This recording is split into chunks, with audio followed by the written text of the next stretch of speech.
Welcome to one of the most disturbing cases recorded in the history of Florida. Before we begin, I invite you to leave in the comments where you're watching from and the exact time you're listening to this narration. The year was 1837 when the oppressive summer heat settled over the sprawling cotton fields of the Hargrove Plantation in north-central Florida. The estate stretched across nearly 600 acres of humid lowlands, where oak trees draped in Spanish moss stood like silent sentinels, and the air hung thick with the scent of approaching thunder. It was during one such violent storm that a field hand named Josiah was struck by lightning, the bolt seemingly ending his life in an instant. But what the plantation's overseer recorded in his journal 3 days later would defy explanation and send waves of terror through every witness to what followed. Samuel Hargrove had inherited the property from his father in 1829, building his wealth on the labor of 43 enslaved men, women, and children who toiled beneath the merciless Florida sun.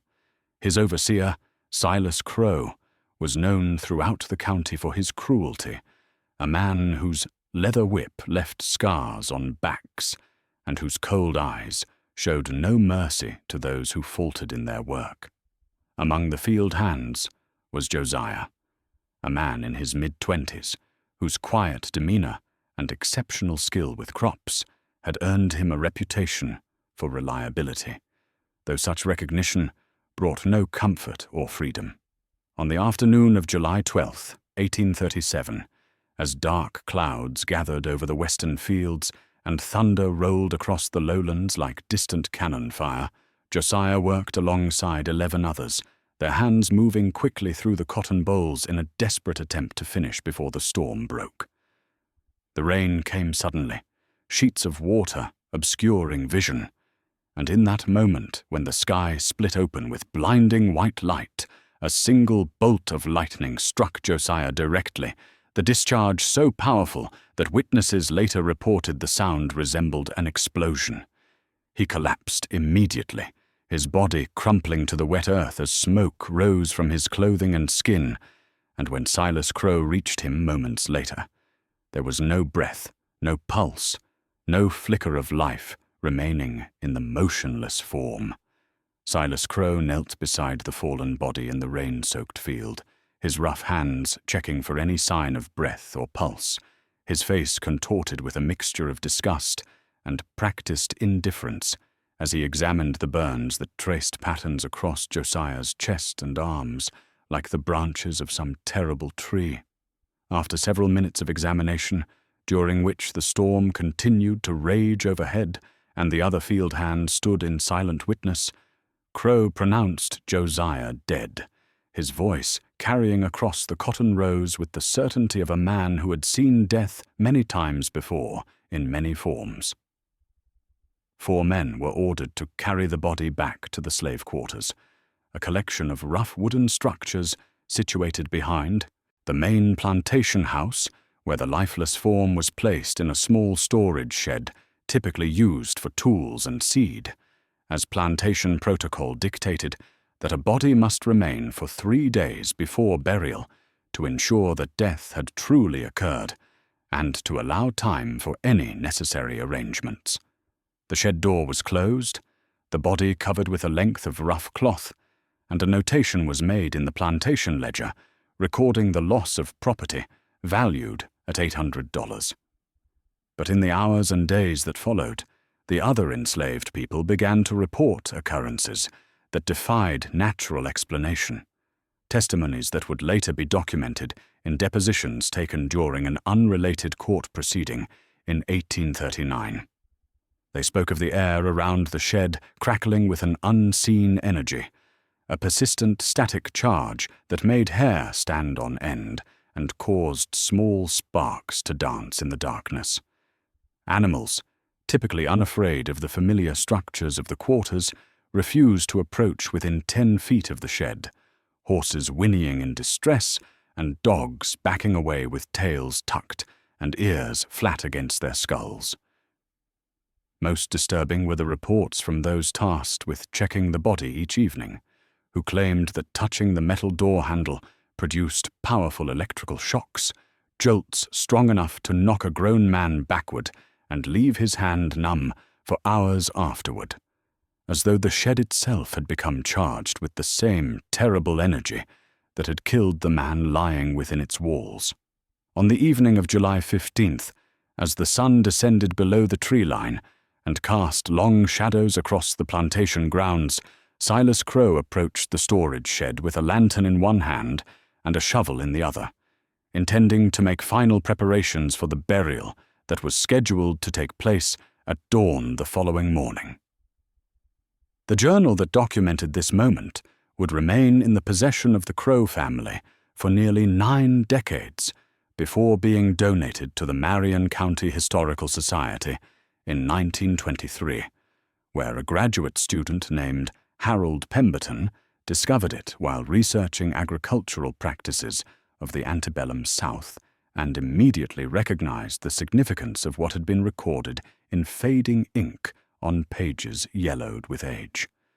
Crowe's entry for that date, written in a hand that began steady but deteriorated into barely legible scrawl by the final sentences, described how he had opened the shed door expecting to find the body in the same position as the previous evenings, but instead discovered Josiah sitting upright against the far wall, his eyes open and staring forward without focus or recognition, his mouth slightly agape, as though frozen in the moment of drawing breath. What followed in the journal's account bordered on the hysterical, as Crowe detailed with clinical precision, born of shock, how small arcs of blue-white electricity danced across Josiah's exposed skin, crackling from fingertip to fingertip, and occasionally leaping to nearby, metal tools with audible pops that echoed in the confined space. The overseer wrote that he stood paralyzed in the doorway for what felt like an eternity but was likely mere seconds, his mind unable to reconcile what his eyes witnessed, before he turned and ran toward the main house, his boots pounding against the earth as terror overcame the rigid composure he typically maintained. His report to Samuel Hargrove was documented in a separate notation, where Crowe recorded that the plantation owner initially dismissed his claims as the product of exhaustion or excessive drink, until Hargrove agreed to accompany him back to the shed and witness the impossible sight with his own eyes. Samuel Hargrove stood on the wide veranda of his plantation house in the fading twilight, his arms crossed over his chest, and his expression one of barely concealed irritation as 4 field hands brought Josiah before him, supporting the man between them, as though he might collapse at any moment. Hargrove's initial reaction, as documented in a letter he wrote to his brother in Savannah 3 weeks later, was to dismiss the entire incident as a case of premature death declaration, an embarrassing but not unheard of medical error that his overseer had committed in the chaos and poor visibility of the storm. However, as Josiah was positioned before him in the lamplight that spilled from the house's tall windows, Hargrove's certainty began to waver, replaced by a creeping unease that he would later describe as the sensation of standing on ground that was no longer quite solid. The witnesses who had accompanied Josiah from the shed provided testimonies that were recorded in depositions years later during an estate dispute, and their accounts spoke of a man fundamentally altered from the one who had fallen in the cotton field 3 days prior. They described how Josiah's voice, when he responded to questions, emerged hollow and distant, as though traveling from some far remove before reaching his lips, and how his eyes, previously dark brown, now occasionally flashed with a strange luminescence that seemed to come from within rather than reflecting external light. Most alarming were the reports that any physical contact with Josiah resulted in painful static shocks, jolts powerful enough to make grown men recoil and curse under their breath. Hargrove, a man educated at the College of Charleston, who nevertheless harbored deep superstitious beliefs inherited from his Scots-Irish grandmother, found himself caught between financial pragmatism and primal fear. After nearly an hour of observation and consultation with Crowe, he made a decision that he would question for the remainder of his days, ordering that Josiah be returned to fieldwork, but kept under constant supervision, his reasoning being that the loss of valuable property must be avoided while the nature of this phenomenon was determined. In the summer of 1958, during a comprehensive cataloguing project undertaken at the Medical College of Georgia in Augusta, a research librarian named Dorothy Ames discovered a leather-bound collection of correspondence belonging to Dr. Edmund Whitmore, a physician who had practiced in Georgia and northern Florida during the 1830s, and whose particular fascination with electrical phenomena and their effects on the human body had earned him both acclaim and suspicion among his contemporaries. Among the hundreds of letters preserved in this collection, dated August 3, 1837, was a response to an inquiry from Samuel Hargrove that revealed the plantation owner had reached out to Dr. Whitmore in desperation, seeking scientific explanation for events he dared not discuss openly in his own community. The letter, written in Whitmore's precise hand on paper bearing the watermark of a Charleston stationer, began with expressions of profound scientific interest that bordered on excitement, the physician stating that Hargrove's description of the case represented a singular opportunity to study electrical effects on living tissue under circumstances never before documented in medical literature. Dr. Whitmore requested immediate permission to travel to the Hargrove plantation to conduct a thorough examination of the subject, and proceeded to pose a series of detailed questions that suggested the information Hargrove had provided in his initial correspondence was far more disturbing than anything the plantation owner had shared publicly. The physician inquired about the precise nature of the electrical discharges observed emanating from the subject's body, whether the phenomenon occurred continuously or in intervals, if the subject demonstrated awareness of his surroundings or showed signs of cognitive impairment, and most tellingly, whether the subject had exhibited any ability to influence or control the electrical manifestations through conscious effort or emotional state. Dr. Whitmore also asked if there had been any instances of the subject causing harm to others through physical contact, whether the localized weather phenomena occurred with predictable regularity or seemed triggered by external factors, and if Hargrove had observed any progressive changes in the severity of symptoms since the initial lightning strike. Dr. Edmund Whitmore arrived at the Hargrove plantation on August 23, 1837,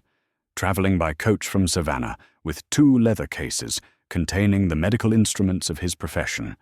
and over the course of the following 2 days conducted what would become one of the most thoroughly documented examinations of unexplained physiological phenomena in 19th century medical literature. His notes from this examination remained in private family possession until 1972, when they were donated to the Smithsonian Institution by his great-grandson, and subsequently analyzed by medical historians who recognized their extraordinary significance. The physician's meticulous observations, recorded in dense paragraphs filled with technical terminology and precise measurements, painted a portrait of a human body operating according to principles that defied conventional medical understanding. Josiah's heartbeat, when Whitmore could detect it through his stethoscope, proved irregular and unnaturally slow, sometimes falling to as few as 20 beats per minute before suddenly accelerating to normal rates, and then slowing again, following no pattern that the doctor could discern despite hours of careful monitoring. His body temperature fluctuated wildly throughout the examination period, ranging from dangerously hypothermic readings of 90 degrees to fever levels of 104 degrees within the span of a single hour. Yet Josiah showed no signs of distress at either extreme. Most remarkable was Whitmore's repeated notation that Josiah's skin maintained a faint but measurable electrical charge, one that could be detected through the physician's electrometer, and that occasionally produced visible sparks when Josiah moved suddenly, or when metal instruments were brought near his body. However, the observation that seemed to disturb Dr. Whitmore most profoundly, judging by the increasingly uncertain tone of his later notes, was his growing conviction that Josiah existed in a state of partial awareness, his responses to questions coming only after long delays, his eyes tracking movement but seeming to focus on something beyond the physical room, as though his consciousness had become divided between the present moment and some other realm that the physician could neither access nor comprehend. Throughout the month of September 1837, the phenomenon that had begun as an isolated and inexplicable weather event in the western cotton fields evolved into something far more frequent and terrifying, a pattern of atmospheric disturbance that would be meticulously documented in county meteorological records preserved in the Florida State Archives and later analyzed by researchers attempting to understand the unprecedented series of localized electrical storms that plagued the Hargrove plantation. The official weather observations recorded by the county clerk, a man named Josiah Porter, who maintained detailed logs as part of his administrative duties, noted 17 separate instances of sudden thunderstorm formation over the plantation property during that single month, each occurring under conditions that should not have produced such violent weather, and each confined to a remarkably small geographic area, while surrounding properties remained untouched. Witnesses among both the enslaved population and white overseers began to report a disturbing correlation between these storms and Josiah's emotional state, claiming that dark clouds would gather with supernatural speed whenever he experienced anger, fear, or distress, as though the atmosphere itself responded to the turmoil within him. The most dramatic illustration of this connection occurred on September 19th, when Silas Crow, either through ignorance or stubborn refusal to acknowledge the danger, ordered Josiah whipped for what the overseer termed insubordination, the specific offense being Josiah's failure to respond immediately when called. Multiple witnesses, whose testimonies were later recorded in depositions taken during the settlement of Samuel Hargrove's estate in 1852, described how the sky blackened within seconds of the first lash striking Josiah's back, and how a bolt of lightning struck the ground within 3 feet of where Crow stood, the discharge so close that the overseer was thrown backward by the concussive force, his hearing damaged for 3 weeks afterward, and burn marks tracing patterns across the left side of his face and neck, where the electrical current had arced through the moisture in the air. Dr. Edmund Whitmore returned to the Hargrove plantation in early October 1837, this time accompanied by his daughter Sarah, a young woman of 22, whose education at a Philadelphia finishing school had cultivated both a keen observational eye and a tendency toward literary expression, gifts that manifested in the detailed diary she maintained throughout her adult life. This diary, discovered among her personal effects after her death in 1891 and eventually archived at the Georgia Historical Society, provides a perspective notably absent from most historical records of the period, that of an educated woman confronting events that challenged both scientific understanding and spiritual belief. Her entries from October 4th through October 7th document her time at the plantation, but it is the entry dated October 5th that has drawn the most attention from researchers, as it describes an evening encounter with Josiah that left her profoundly shaken. Sarah wrote that she had stepped out onto the veranda of the guest quarters just after sunset to escape the stifling heat inside, and found Josiah standing motionless beneath a live oak tree some 30 feet distant, his figure barely visible in the gathering darkness. The sense of dread that overcame her was, in her words, unlike anything she had previously experienced, a visceral fear that seemed to emanate from him like heat from a forge. She described his eyes when he turned toward her, claiming they appeared to contain flickering storm clouds in miniature, grey and white patterns that swirled and pulsed with an inner light that bore no relation to the lanterns burning in the house behind her. Most disturbing were the words he spoke to her, in a voice she described as hollow and distant, telling her that he no longer experienced dreams when he slept, that when he closed his eyes, he saw only lightning branching endlessly through infinite darkness, and that the sound of his own heartbeat had been replaced by the constant roll of thunder echoing through his chest. The Journal of Silas Crowe, which had previously maintained a tone of cold efficiency befitting a man whose profession required the systematic brutalization of other human beings, underwent a marked transformation during the final weeks of October 1837, the entries becoming increasingly erratic in both handwriting and content, as the overseer's mental state deteriorated under the weight of events he could neither control nor comprehend. His notation for October 23rd marked the beginning of a descent into religious terror. As Crowe wrote that he had become convinced Josiah represented either divine punishment for the sins committed daily on the plantation grounds or demonic possession of a kind described in Scripture. The overseer's Protestant upbringing, surfacing in references to biblical plagues and the judgments visited upon pharaohs who had enslaved the chosen people.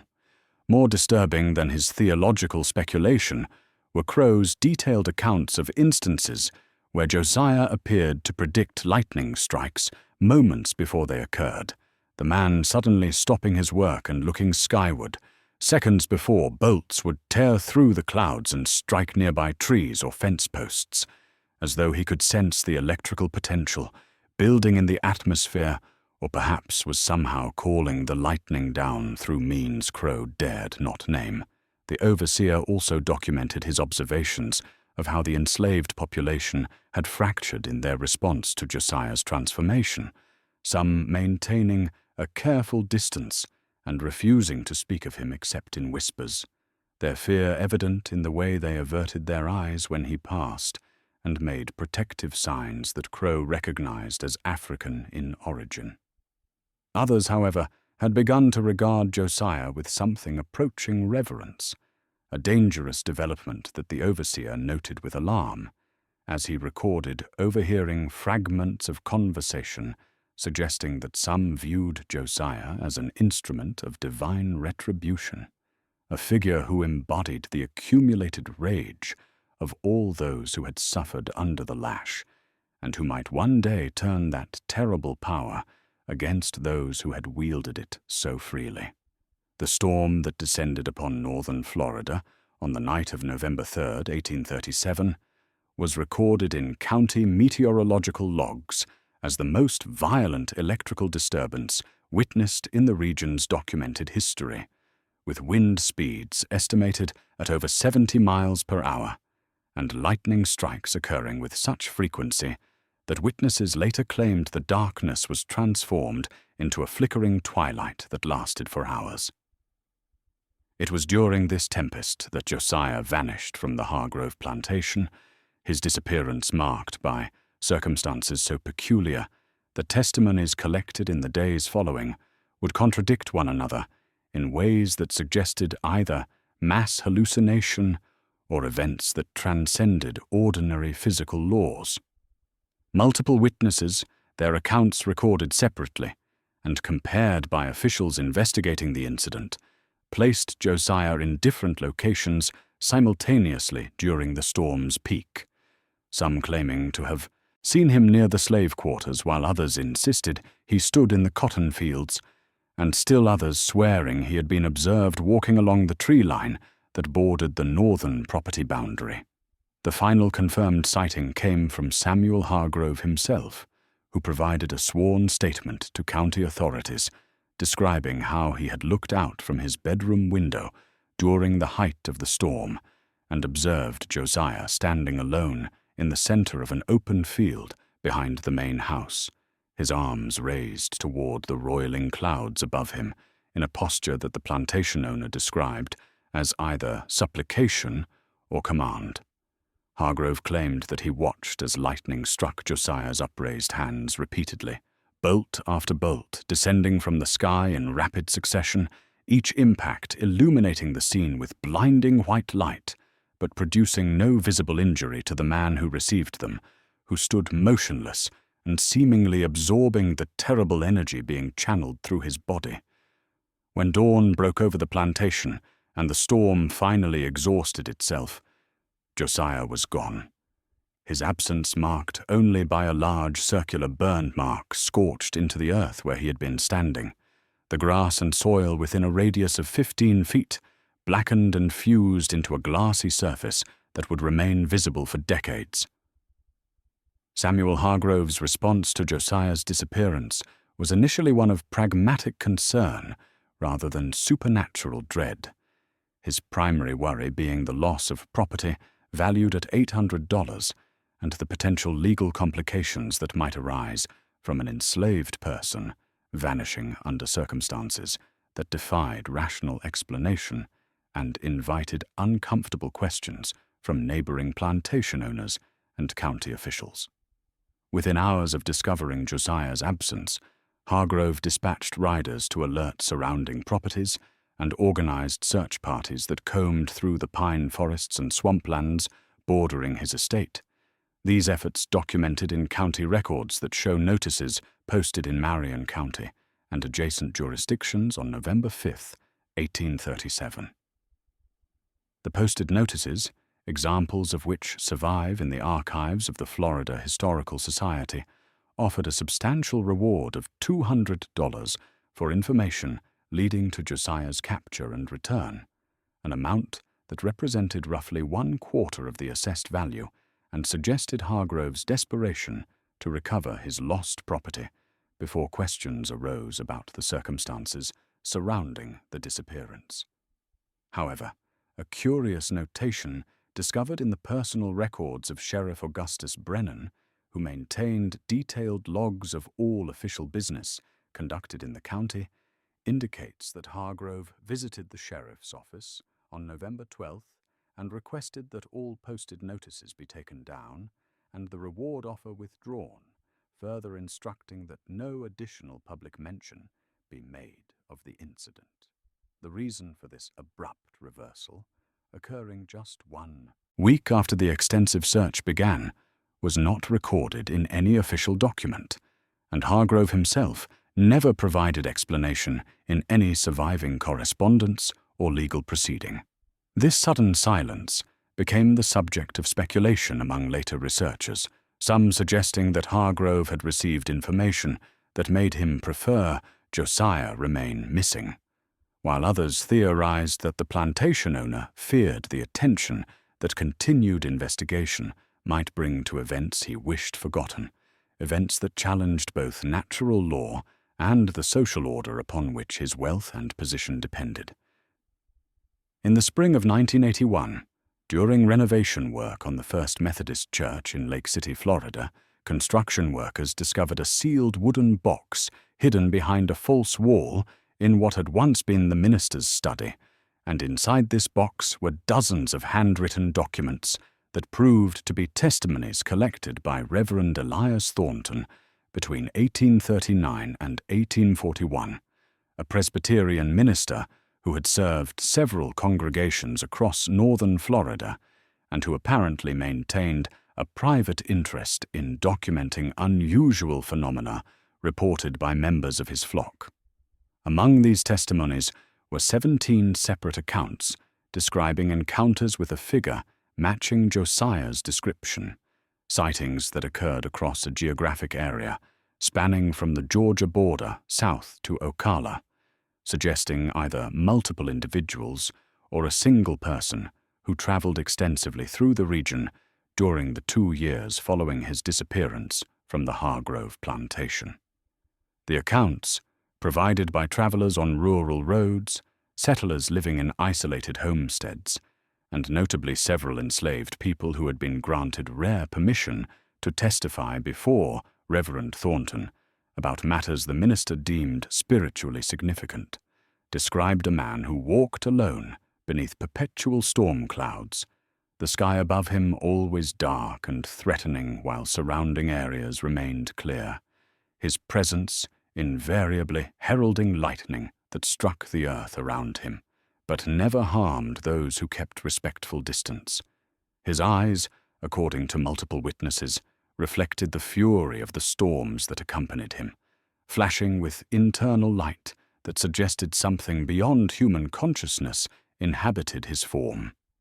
The testimonies divided sharply regarding his purpose and nature, with some accounts claiming he had assisted runaways on their journey north, appearing suddenly during moments of crisis to guide them through dangerous territory, or to drive off slave catchers with displays of electrical violence, while other darker accounts suggested he wandered without purpose or human sympathy, leaving destruction in his wake and showing no recognition of those who called out to him. In the autumn of 1994, a construction company hired to renovate a 19th-century plantation house that had been built on the former Hargrove property, made a discovery that would provide the final piece of documentary evidence regarding the events of 1837, though the questions it answered were overshadowed by those it raised. Workers excavating to repair the foundation uncovered a sealed metal box buried approximately 3 feet beneath the northeast corner of the structure, the box itself showing signs of considerable age and deliberate concealment, as though whoever had placed it there intended for its contents never to be found. Inside, wrapped in oilcloth that had largely preserved it from moisture and decay, was a single letter written on paper bearing Samuel Hargrove's personal watermark, addressed to his brother Edmund Hargrove in Savannah, but bearing no postage marks or evidence of ever having been sent. The letter, dated December 18, 1837, and authenticated by handwriting experts as genuine, contained a confession that explained Hargrove's sudden withdrawal of the reward notices and his subsequent silence regarding Josiah's disappearance. Hargrove wrote that on a moonless night 2 weeks prior, during a storm that had awakened him from troubled sleep, Josiah had returned to the plantation one final time, appearing outside the second-story bedroom window in defiance of physical possibility, his face pressed against the glass and illuminated by the lightning that flickered continuously around him. The letter described Hargrove's absolute terror at what he witnessed in that moment, his conviction that the being at his window was no longer the man who had worked his fields, but rather something else, entirely, something that wore Josiah's form, but lacked his humanity. Hargrove wrote that he believed the lightning had taken Josiah's soul that day in July and left behind only a vessel animated by electrical force, a shell that walked and moved but contained no trace of the consciousness that had once inhabited it, and that he had buried this letter rather than send it because he feared his brother would think him mad. In the decades following the events at the Hargrove plantation, researchers from various disciplines have attempted to construct rational explanations for what occurred during that summer and autumn of 1837, their theories ranging from documented meteorological phenomena to psychological mass hysteria, yet none fully accounting for the breadth and consistency of eyewitness testimony preserved in archives across multiple states. Meteorologists have pointed to rare instances of ball lightning and the peculiar electrical conditions that can develop in certain atmospheric circumstances, while medical historians have suggested that Josiah may have survived the initial lightning strike in a state of severe neurological trauma. that produced the unusual symptoms documented by Dr. Whitmore, symptoms that coincidentally aligned with naturally occurring localized storms. Folklorists have examined the accounts through the lens of cultural mythology, suggesting that the story represents a collective narrative constructed by an enslaved population seeking symbols of resistance and divine justice in a world that offered neither. Yet these explanations, however scholarly and well-reasoned, struggle to address the physical evidence and the sheer number of independent witnesses whose accounts remained consistent across years and geographic distance. The most troubling aspect of the case, from a historical perspective, is the absence of closure. No death record was ever filed for Josiah in Marion County or any surrounding jurisdiction. No grave bearing his name has been discovered despite extensive searches of plantation burial grounds, and reports of a storm-accompanied figure matching his description continued to appear sporadically in northern Florida folklore well into the 1850s, long after most witnesses to the original events had died or moved away. Perhaps most striking is the physical legacy that remained. The circular burn mark in the field where Josiah was last seen by Samuel Hargrove proved remarkably persistent, remaining visible in aerial photographs taken during a geological survey in 1967, more than a century after the events that created it, before the land was finally cleared for commercial development. What truly happened to Josiah in the cotton fields of the Hargrove plantation, whether he died that day in July or transformed into something that transcended the boundaries between life and death, remains a question that the surviving evidence can illuminate but never definitively answer.